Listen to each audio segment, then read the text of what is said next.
de este maravilloso congreso. En primer lugar, quiero disculpar a Rosa Escapa, que no ha podido estar presente para presentar a Inés Alberti. Y bueno, en su lugar lo voy a hacer yo. Y bueno, pues paso a...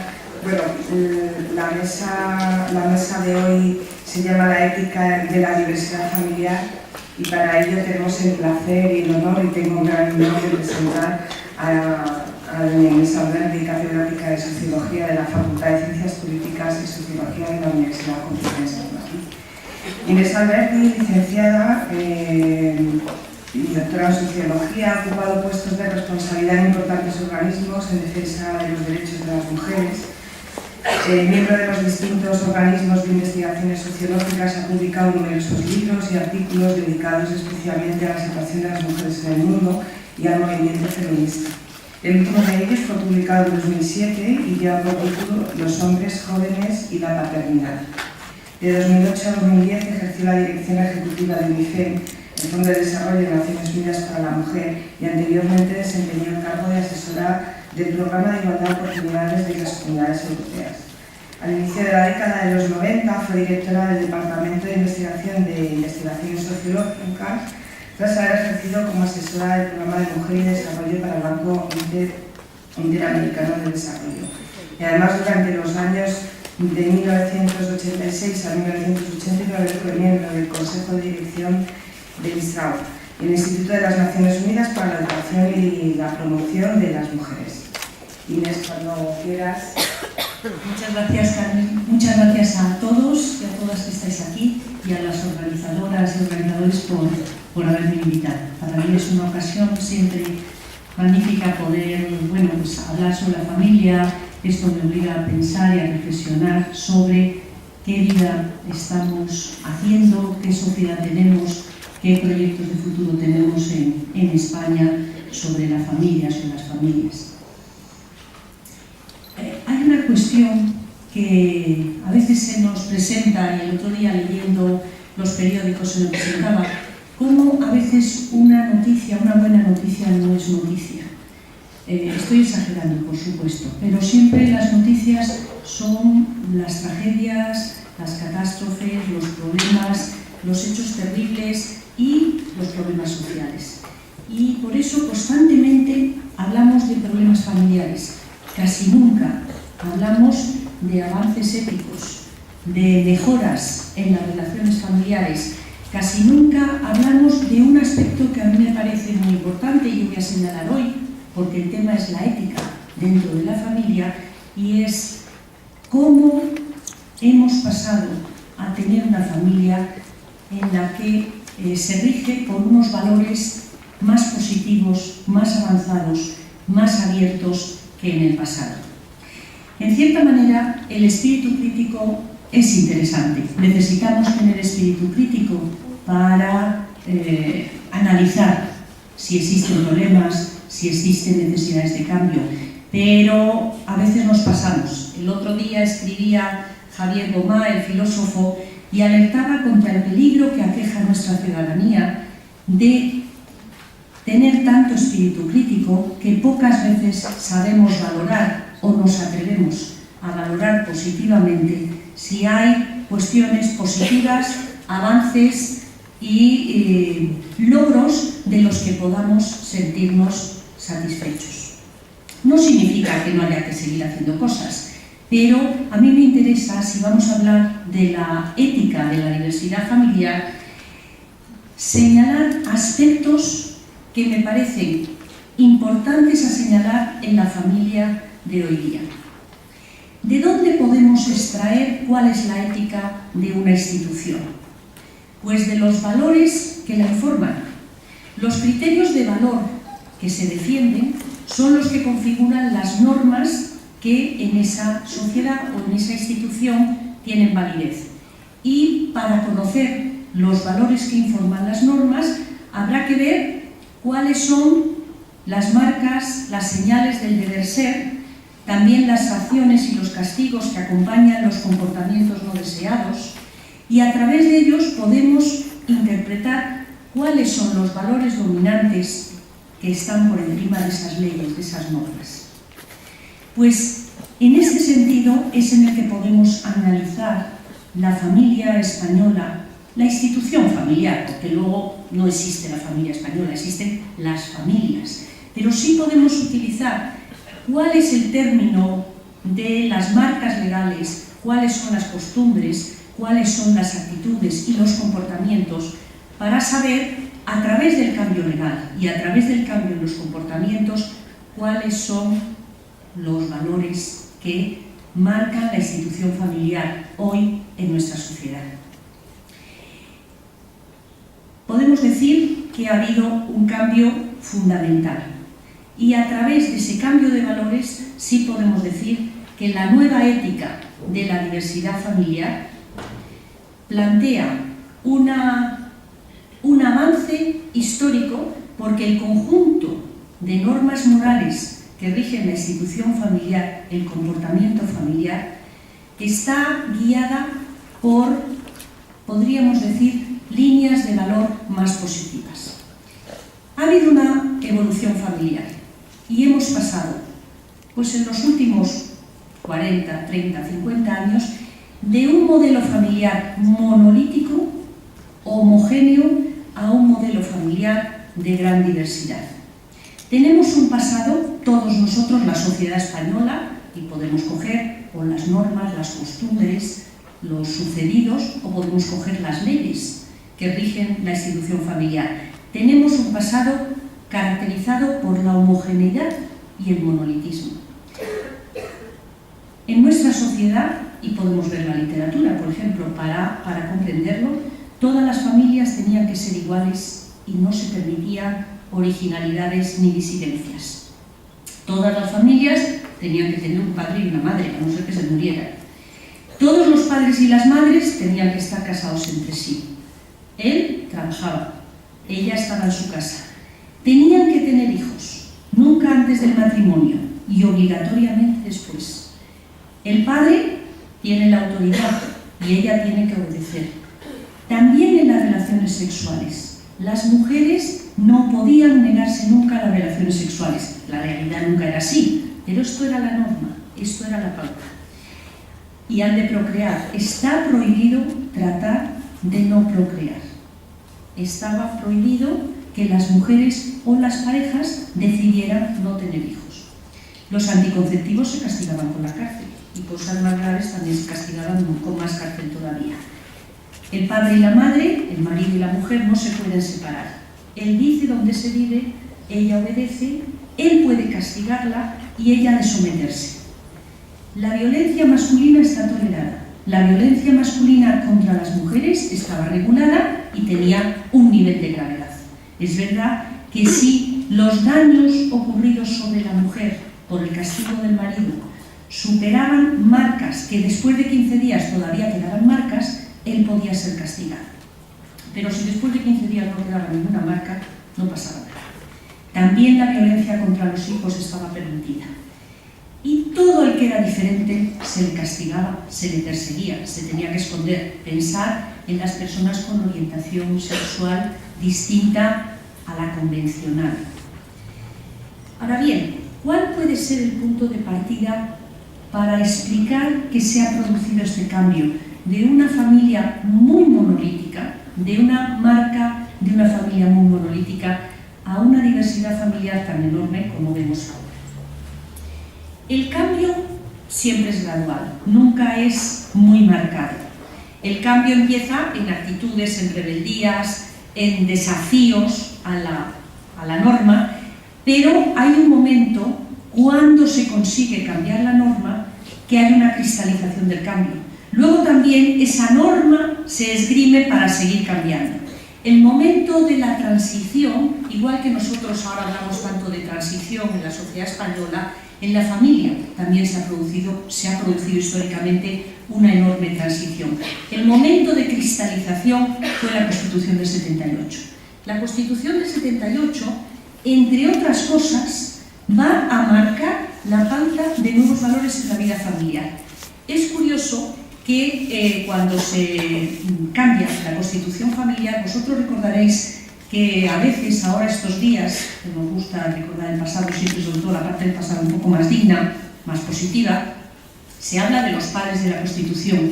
De las madres de la Constitución no habla nadie porque parece que no tuvo madre, porque todo eran hombres. Eso también nos dice mucho de la diversidad de la sociedad española actual. En las primeras elecciones generales libres del 77, solo llegan al Congreso 27 mujeres, el 7% de los diputados. Es decir, hemos cambiado también en eso, pero ahora nos vamos a referir a la familia. Con respecto a la familia, la Constitución marca un antes y un después. Es verdad que no cae del cielo.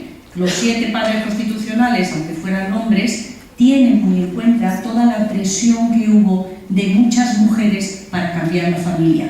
Y digo de muchas mujeres porque la familia es asunto de todos, pero cuando estamos en una sociedad en que la desigualdad de género está marcada, como lo era en la sociedad española hasta antes de ayer, es decir, hasta llegar a 1978, las mujeres estaban más interesadas en cambiar la familia. No significa que sea una cuestión de mujeres, pero sí estaban mucho más interesadas, porque si las tocaba obedecer, las tocaba aguantar cuando las pegaban, y las tocaba no poderse divorciar, pero no poder hacer una vida medianamente libre, aunque siguieras con tu pareja, como pasaba con los hombres, es decir, la libertad de movimientos y la libertad sexual de un hombre y de una mujer casados, aunque no se pudieran divorciar, no era lo mismo para ambos. Es decir, eso explica que el cambio de las normas que regulan la familia del 78, aunque era un cambio deseado por hombres y mujeres a la limón, fue mucho más empujado por mujeres y organizaciones de mujeres que por hombres, aunque también fue muy empujado por hombres. Y de hecho, este empujón presionó y los padres constituyentes cambian las normas de la familia en lo que se puede decir 180 grados. Cambian totalmente los valores que van a marcar la familia. ¿Cuáles son los valores nuevos que marcan la familia a partir de entonces? Y que en aquel momento no es que cambie nada de un día para otro, porque el cambio es acumulativo. Primero cambian las actitudes, los comportamientos, las presiones, las protestas, luego un día cambia la ley empuja, cambian más las actitudes, hay mayores reformas legales. Es decir, en el cambio familiar, el momento del 78 es clave, pero no se han acabado los cambios de todo tipo hasta hoy. No hemos acabado, hay muchas cosas, aparte de tener que defender muchos de los aspectos que hemos logrado cambiar. ¿Cuáles son los nuevos valores? Fundamentalmente son 3, que hacen un poco los grandes valores que están detrás de la institución familiar actual. Son la igualdad, la libertad y la solidaridad. De alguna manera, aparte de los horrores, la Revolución Francesa nos dejó una gran bandera a la que sumarnos: la igualdad, la libertad y la solidaridad. La igualdad fundamentalmente en 2 aspectos que no habían sido nunca respetados en la sociedad española hasta ese momento. Nunca habían sido contemplados. La igualdad del hombre y de la mujer en todos los aspectos, incluido en el matrimonio, y aquí el cambio es fundamental, es histórico, nunca había habido igualdad entre el hombre y la mujer en el matrimonio. Había habido algunas igualdades para votar en el año 31, en fin, alguna cosa, pero en el matrimonio ni la Segunda República, ni la Primera, ni los momentos democráticos de principios del siglo XX lo contemplaron. La igualdad de todos los hijos ante la ley. Esta es otra igualdad revolucionaria que marca el 78, que luego se va a concretar en reformas, por supuesto, del Código Civil, del Código Penal, en fin, de las distintas normas que ya se hacen de normas cotidianas que se pueden esgrimir ante los tribunales. En la igualdad de todos los hijos ante la ley, esa es otro cambio fundamental que nunca había sido vista, contemplada en la sociedad española. Los niños nacidos después del 78 tienen los mismos derechos todos y tienen los mismos derechos con respecto a su padre y su madre, sea quien sea su padre y su madre, y estén entre ellos relacionados de la manera que sea. Antiguamente, antes del 78, los niños tenían apellido, es decir, podían ser hijos naturales, que eso es una cuestión lingüística curiosísima. Esa palabra tan bonita, hijo natural, tenía un significado tremendo. Significaba que tu padre y tu madre no estaban casados entre sí y te restringía muchísimos derechos a un niño recién nacido que no tenía nada que ver con quién era su padre y su madre, no tenía ninguna responsabilidad. Pero los apellidos no acababan ahí, porque el niño o la niña podía, además de ser natural, es decir, que el padre y la madre, pues que fueran adulterinos porque la madre estaba casada con otro, o fueran, me acuerdo que se llamaban sacrílegos porque el padre era cura, en fin, todo tipo de ignominias sobre primeros nuevos ciudadanos en nuestra sociedad. Ahora que se habla tanto de los derechos de los niños, y ahora que algunas voces es que los niños, un momento, ¿qué derechos se le han reconocido a los niños en la democracia? Estos. Antes de la democracia, por muy buena fama que quieran decir, había muchos niños que solo por el hecho de nacer en unas circunstancias tenían distintos derechos que otros. La igualdad en cuanto al género y en cuanto a todos los niños con respecto a su condición de ciudadanos, de futuros ciudadanos, se cambia en el 78. Por otra parte, la libertad, esa es otra cuestión que se plantea constantemente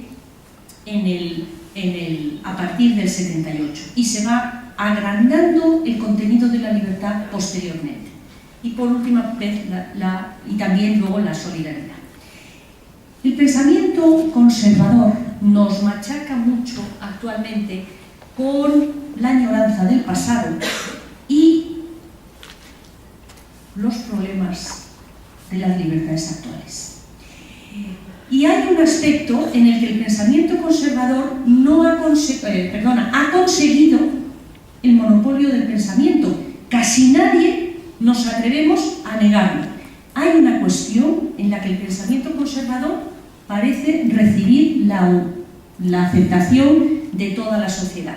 Y es que la familia está perdiendo sus valores y que la familia tradicional era una familia mucho más unida, mucho más positiva que la familia actual. Pues mi intención, sobre todo al señalar estos aspectos, es señalar que la familia tradicional, la familia anterior al 78, es una familia mucho más injusta y éticamente de menos valor que la que tenemos en la actualidad. ¿Podemos decir que las familias sometidas al autoritarismo del padre son mejores? ¿Podemos decir que es mejor autorizar los malos tratos a los niños? ¿Podemos decir que es mejor dar una paliza y pegar a los niños o a la mujer si se pone un poco pesada, un poco rebelde? ¿Es mejor que una mujer soltera que queda embarazada pueda ser expulsada de su trabajo? ¿Es mejor que un niño no pueda saber nunca quién es su padre reconocido, aunque todo el mundo sepa quién es su padre? ¿Es mejor que los niños concebidos fuera del matrimonio estén sin derechos? Todo esto son preguntas que no resisten la mínima comparación desde un punto de vista ético cuando hablamos de los valores de la familia actual y de la familia tradicional. Por supuesto, la cuestión de los derechos iguales de las mujeres cambia como lo define la Constitución del 78, pero luego hay que hacerlo realidad poco a poco.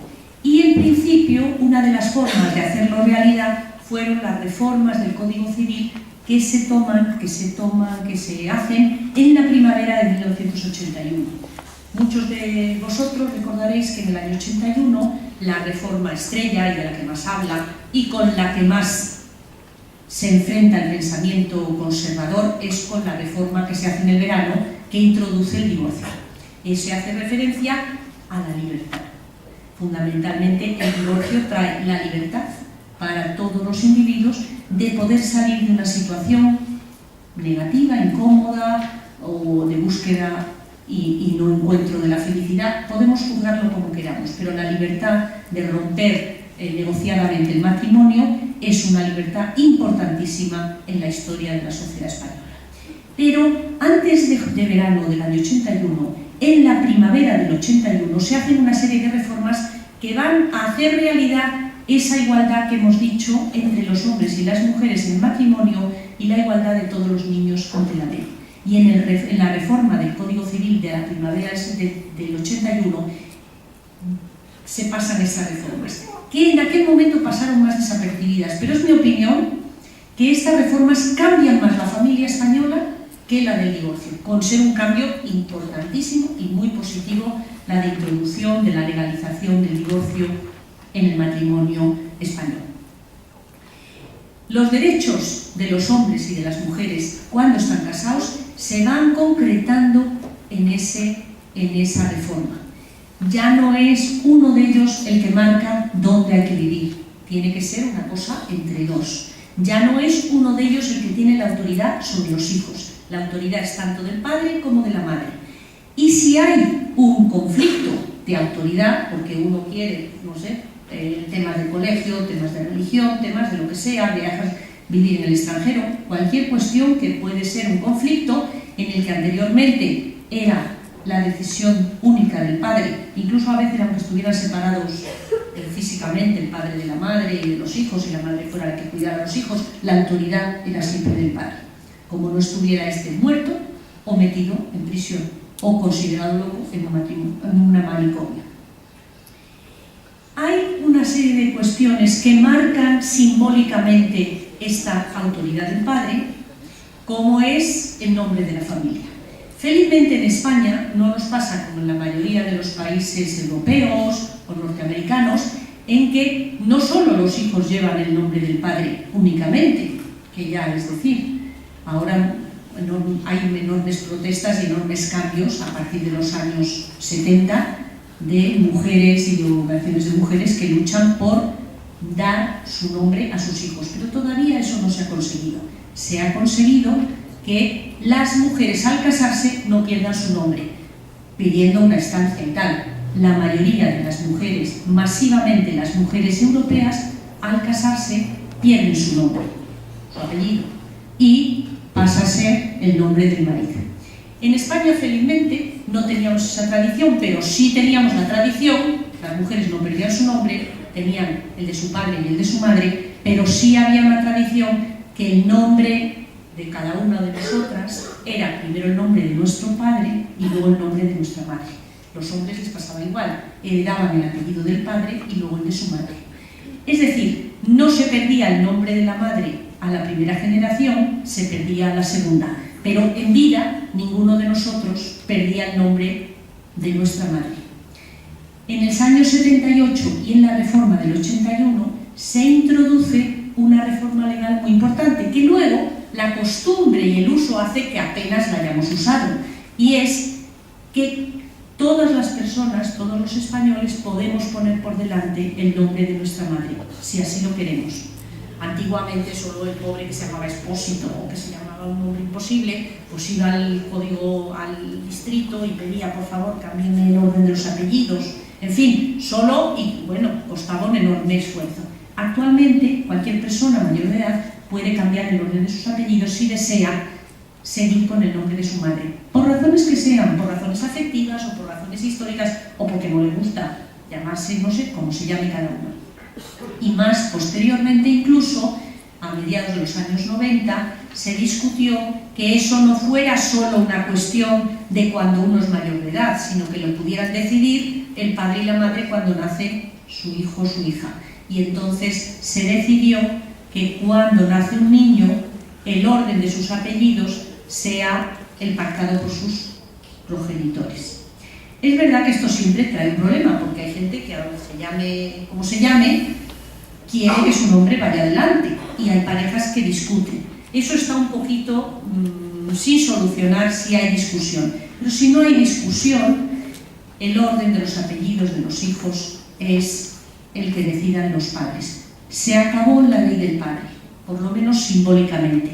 No se ha acabado en la costumbre y en el uso, porque eso es muy difícil. Si yo he nacido llamándome Alberdi y se me hace muy raro, aunque adoro, bueno, o quiero mucho a mi madre y sobre todo valoro muchísimo lo que ha hecho mi madre por todos sus hijos, pero ahora pasarme a llamar de otra manera, pues no lo hago. Es decir, los cambios legales tardan mucho en entrar en el juego de la vida cotidiana, pero desde el punto de vista de los valores simbólicos, la sociedad española, con respecto a la fuerza del padre y de la madre, ha dado un cambio fundamental. Actualmente, el padre y la madre de un niño tienen la misma fuerza, la misma autoridad, la misma influencia, el mismo poder. Y lo que es más importante, lo tienen, estén los padres o las madres casados o no entre sí.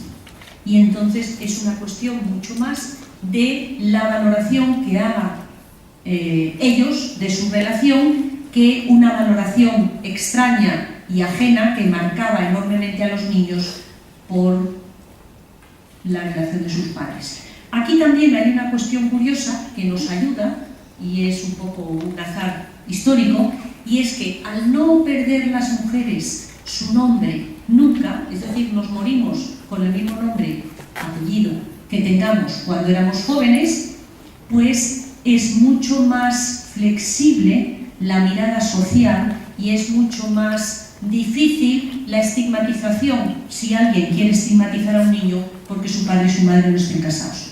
Da lo mismo que estén casados que no. El portero no tiene por qué saber, porque la mujer y el hombre se llaman siempre de distinto apellido. Mientras que en Francia o en Alemania, si hay esa presión, si hay alguien que no está casado, pues lo sabe todo el mundo, porque tú o te llamas igual que tu papá y tu mamá y todos se llaman igual en una familia y siempre es el nombre del padre, o no es la familia tradicional monolítica. Respecto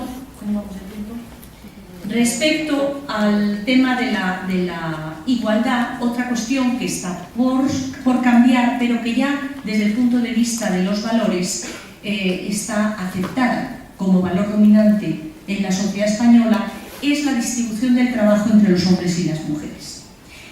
Uno de los problemas más graves dentro de las relaciones de pareja es la distribución del trabajo remunerado y no remunerado. Tradicionalmente, en la familia clásica, tradicionales, hay muchos cambios, pero masivamente los hombres tienen el trabajo remunerado y las mujeres tienen el trabajo no remunerado.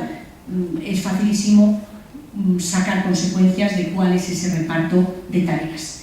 Actualmente esto está cambiando, no está cambiando todo lo que quisiéramos, ni en cuanto a cómo se ocupan los hombres de trabajos no remunerados, ni en cuanto a cómo tienen acceso las mujeres a trabajos remunerados.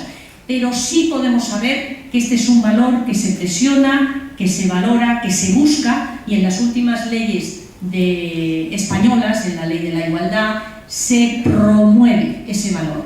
Es decir, este es otro de los temas que infunde un equilibrio de poder y un equilibrio de igualdad entre los hombres y las mujeres que es muy significativo en la familia española de hoy.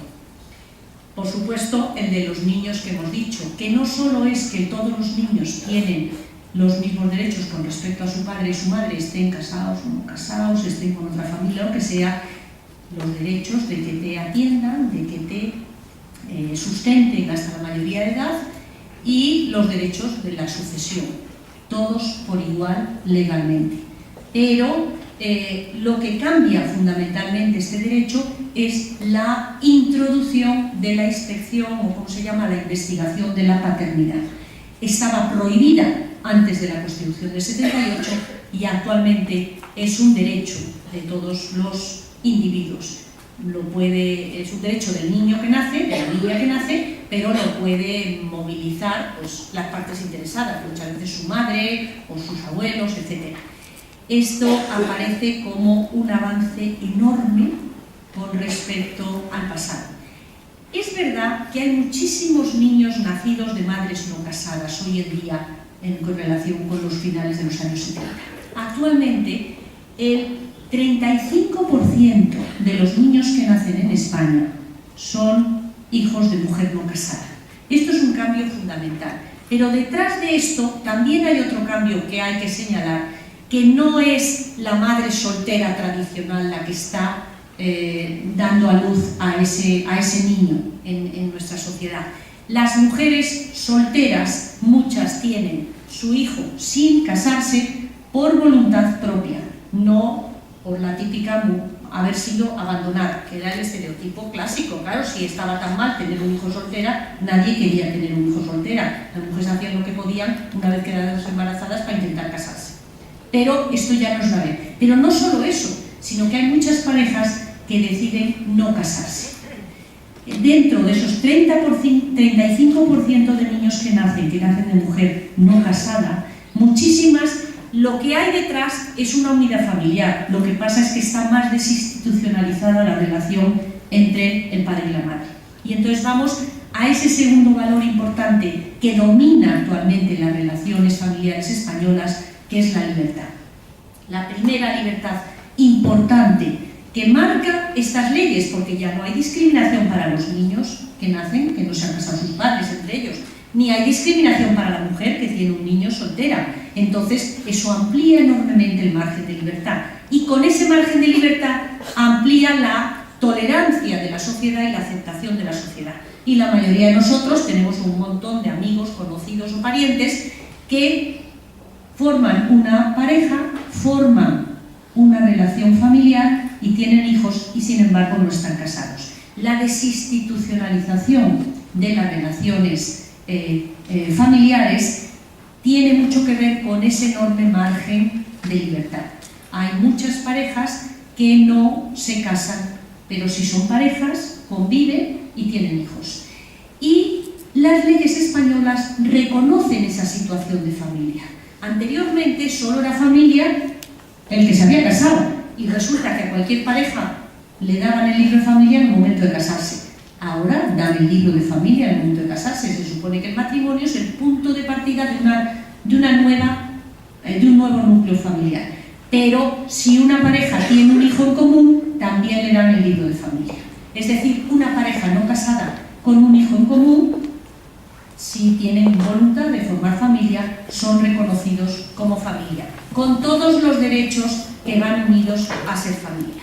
Es decir, la libertad aparece como uno de los temas más fundamentales frente al modelo monolítico de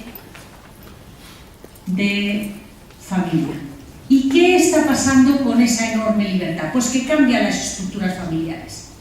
Vosotros pensad que hay dos maneras de ver la familia. A veces hablamos de familia y nos estamos refiriendo a hogares familiares. A veces hablamos de familia y nos estamos refiriendo a redes familiares. No es lo mismo un hogar que una familia. Desde mi punto de vista es más clarificador pensar que un hogar es una unidad de convivencia donde normalmente vive una unidad familiar, pero que la familia es mucho más. La familia es una red de relaciones unida por consanguinidad y por relaciones de pareja. Es decir, muchos de nosotros o muchos de vosotros a lo mejor vivís solos, pero eso no significa que no tengáis familia. Los padres, los hermanos, los sobrinos, los hijos. Es decir, las formas de convivencia las vamos a estudiar a partir de mirar los hogares, mientras que las familias las tenemos siempre que mirar en términos de red, de relaciones, porque las relaciones que unen y que obligan a unos y otras personas van mucho más allá del tema del núcleo familiar. Ahora bien, la libertad de las opciones personales está produciendo que los hogares estén cambiando mucho. Y entonces tenemos una serie de datos respuesta a estas nuevas libertades. La reducción de la natalidad. Los hombres y las mujeres jóvenes, y entiendo que todo el mundo puede tener hijos a más edad, pero normalmente se tienen en unas edades jóvenes. Los hombres y las mujeres jóvenes están reduciendo el número de sus hijos. Están retrasando el momento de casarse. Están adelantando el momento de sus relaciones sexuales. Pero entre el momento en que empiezan a tener relaciones sexuales y el momento en que se estabilizan como una relación estable y de pareja estable, una relación más familiar, pasa bastante tiempo.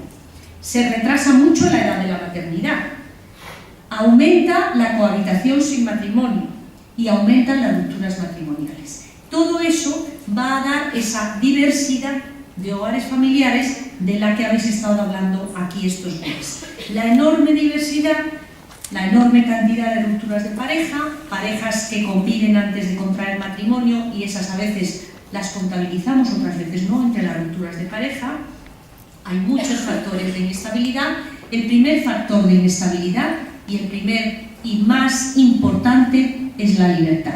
La libertad trae inestabilidad, pero la libertad es un valor ético mucho más positivo, en el sentido de, cuando hablamos de ética, ¿para qué sirve la ética? Pues decía Peter Singer, un filósofo, que la ética sirve para vivir mejor.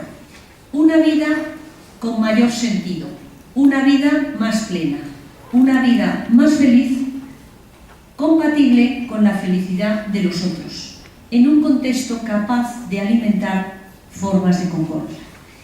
Y en ese sentido hay ahí esa contradicción que nos encontramos en la vida cotidiana de que mayor libertad trae mayor inestabilidad. Pero entre la estabilidad sin libertad y la libertad con una cierta inestabilidad hay un mayor valor ético en la libertad. Y por último, la solidaridad, el tercer gran valor de la familia española. Este no es nuevo. Felizmente hay una tradición de solidaridad entre las generaciones hacia los hijos y hacia los padres. En una dirección y en otra hay una gran tradición de solidaridad en la familia española. Y podemos decir, y eso lo vemos pues, por las encuestas, por ejemplo, la cantidad de interrelaciones personales que hay, la gente cuando sufre, cuando tiene accidentes, cuando tiene paro, cuando tiene dificultades económicas, como el primer punto de referencia es su familia, ya sean los padres, los hermanos, los hijos, que le ayuden económicamente. Pero también cuando hay diversión y satisfacción, cuando uno celebra algo, cuando nace un niño, cuando una pareja decide irse a vivir juntos. ¿Con quién lo celebran? Con muchos, pero fundamentalmente con su red familiar. Es decir, ¿con quién pasan las vacaciones? Masivamente, enorme cantidad de españoles pasan las vacaciones con miembros de su familia, en mucha mayor medida que las encuestas no reflejan que los países europeos. Es decir, la red de relaciones familiares es muy fuerte, es muy intensa y muy solidaria, con los problemas que trae la solidaridad, porque la familia también te plantea lealtades y obligaciones fastidiadas de cumplir. Tienes que cumplir y llevar a tu hermana al hospital, ir a cuidar a tu abuelita, que está la pobre fatal, o pasar una renta al joven que se ha quedado en paro.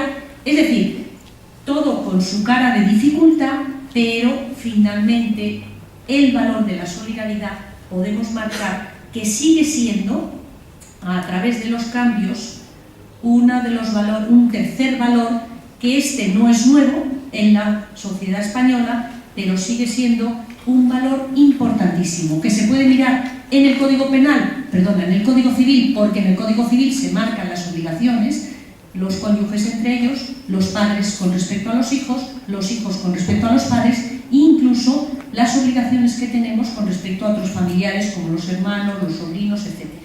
Mucho más débiles esas obligaciones, pero existen. Y luego lo podemos mirar en los intercambios. Es decir, de alguna manera podemos decir que comparando las normas que rigen la familia española de hoy, es posible decir que hay un avance ético profundo, que los valores que impregnan las leyes actuales son éticamente superiores, son más capaces de ayudar a la gente a vivir mejor, son más democráticas, pues permiten una vida más plena a mayor número de individuos. Muchas gracias.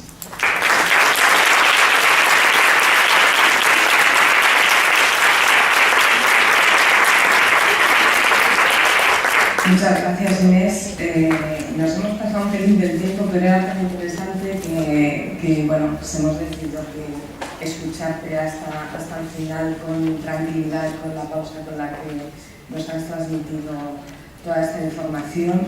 Y bueno, podemos dejar un par de preguntas, un tiempo, aprovechar la presencia de Inés, si hay alguien que quiera.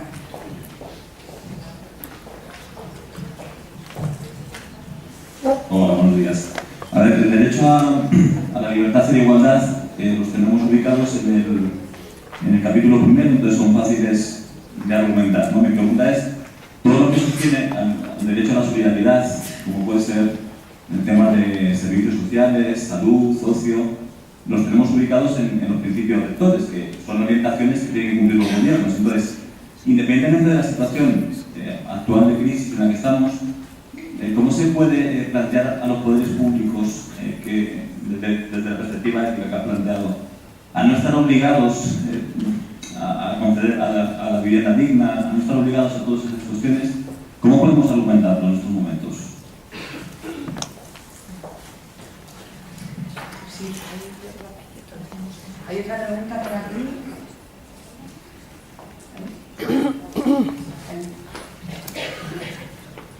Y luego contestamos. Es en relación a la posibilidad de decidir los apellidos de los hijos. Si cuando tú decides el orden en el primer hijo, si todos han de ser iguales, lo puedes cambiar. Es decir, si el primero le cambias el orden o no se lo cambias, si todos los demás tienen que ser iguales. Bueno, yo tengo que reconocer que... otra Perdón, pregunta. hay otra pregunta más. Yo creo que con esta cerramos. Hola, buenos días. ¿Hay más? ¿Hay más? Hola, buenos días. Lo primero, la verdad es felicitar, me ha encantado la exposición y creo que es muy acertado recordar cómo hace no mucho tiempo teníamos un modelo de familia claramente injusto, ¿no? Y claramente jerárquico, en el que la mujer y los hijos estaban muy postergados. Y recordarlo porque, como has dicho, Inés, nos están vendiendo, y a veces en la memoria nos juegan malas pasadas, nos están vendiendo que esa era la familia buena, ¿no? Entonces, bueno, es importante recordarlo. Hay otra cosa que sí que quería comentar. Es verdad que la libertad ha traído inestabilidad.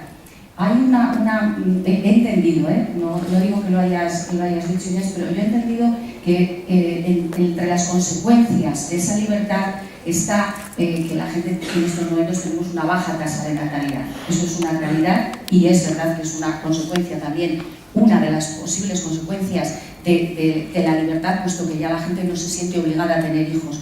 Pero yo he hecho en falta una cuestión y entiendo que la sociedad y sobre todo las administraciones no hemos sabido reaccionar a las nuevas necesidades que estos modelos de familias tienen.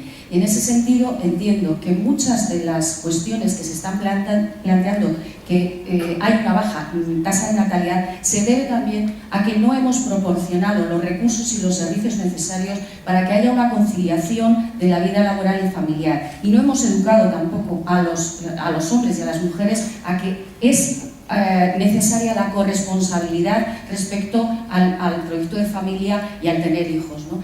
Porque existen países donde también hace ya muchos años que había esta libertad y sin embargo tienen unas tasas de natalidad elevadas, pero ahí hay una presencia importante, tanto legislativa como a nivel de servicios del Estado, que está, digamos, apoyando y solapando las funciones sempiternas que antes hacía la familia y que ahora las tenemos que hacer entre todos. Simplemente eso. Gracias. Bueno, pues ya terminamos la ronda. Bueno, enhorabuena por la reflexión y por el análisis que creo que nos ha alumbrado a todos. Me gustaría simplemente que desarrollara un poco más o que me diera su opinión sobre un posible conflicto o si quizás se podría establecer en términos de conflicto de derechos o de valores el hecho de que la libertad supone inestabilidad en las formas de familia es un hecho evidente. Ahora, desde el punto de vista de los derechos del menor, y esto empalma con lo que ha comentado Lori, la inestabilidad es un factor de riesgo para el desarrollo psicológico de los niños y la exposición al conflicto, que son dos variables ligadas al hecho de la libertad y de la inestabilidad. Es decir, hay un conflicto de derechos desde el punto de vista del niño a tener un entorno estable y a tener un entorno no conflictivo. Eso es un derecho, es un valor, entra en conflicto con el otro. ¿Cuál es la respuesta de la sociedad?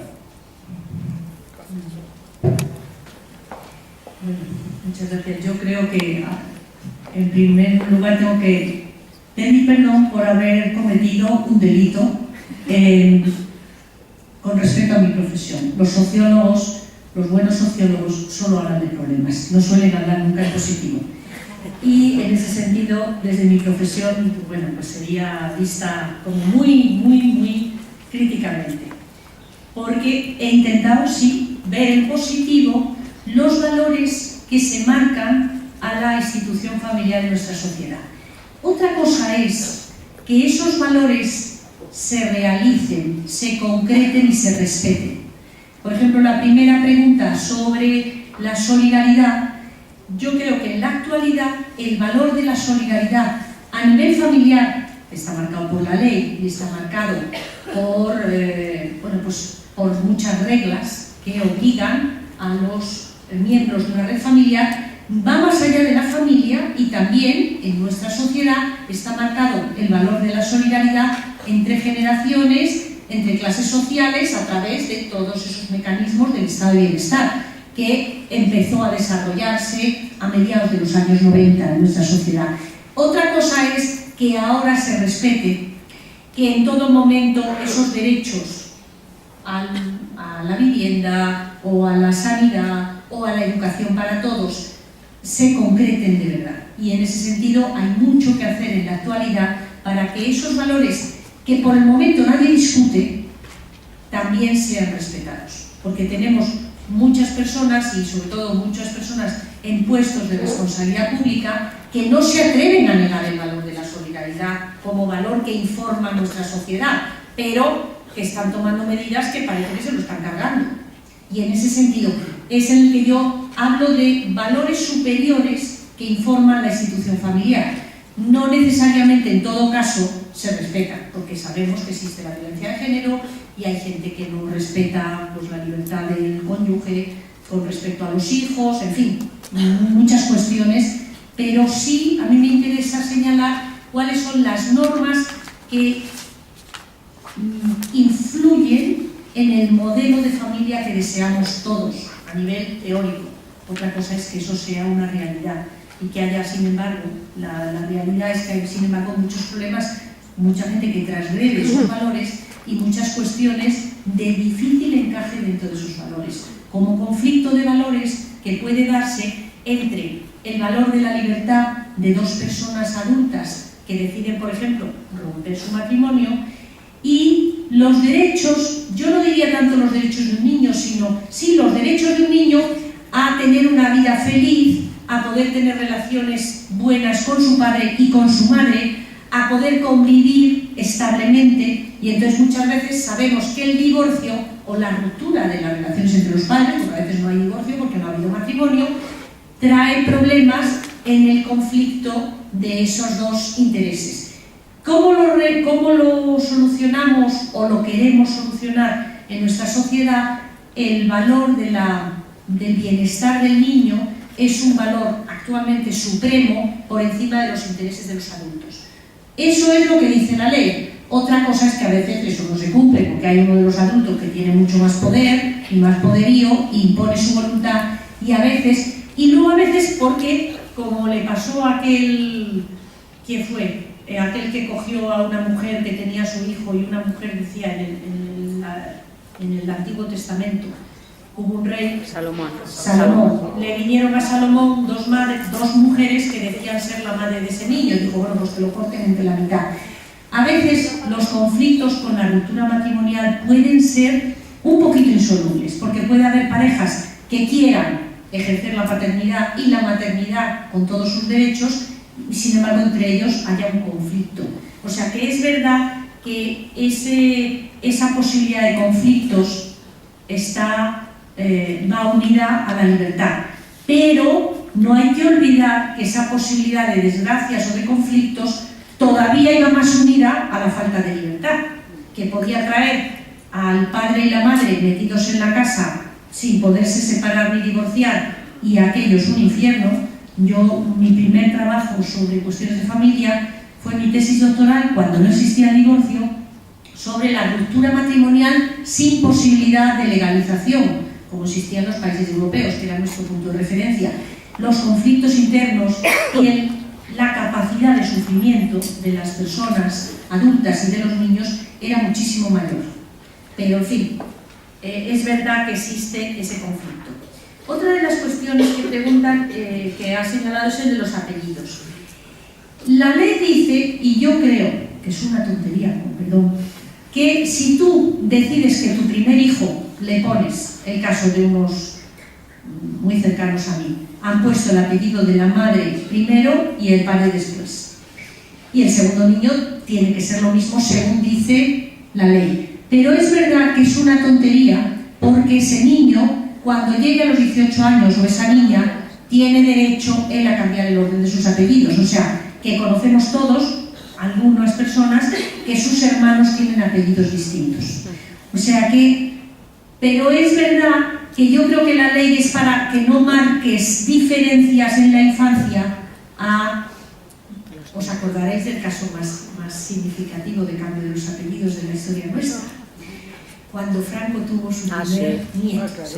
Es que un nieto no es lo mismo que una nieta. Franco y doña Carmen tenían dos nietecitas, monísimas, las quería muchísimo y tal, pero nació un varón. Un varón es otra cosa. Un varón es un varón. Y tenía ese problema, que el niño tenía de primer apellido Martínez y de segundo Franco. Pero Franco era Franco. Y un varón es una cosa muy distinta que una niña. Se saltaron todas las leyes a la torera y decidieron que ese niño tenía que llamarse Franco Martínez, en vez de Martínez, Franco. Y ahí le tenemos. Es decir, la ley del padre hasta se rompe cuando hay voluntad de romperla. Ahí marcaron una diferencia. ¿Qué significaba esa diferencia? Pues que despreciaban un poco a las niñas, porque si era tan bueno el apellido Franco para toda su descendencia, ¿por qué solo al varón? Esa idea de desprecio de la mujer es con la que hemos vivido y con la que nos hemos socializado en la infancia en nuestra sociedad. Felizmente la estamos arrancando, pero no es fácil arrancarla del todo.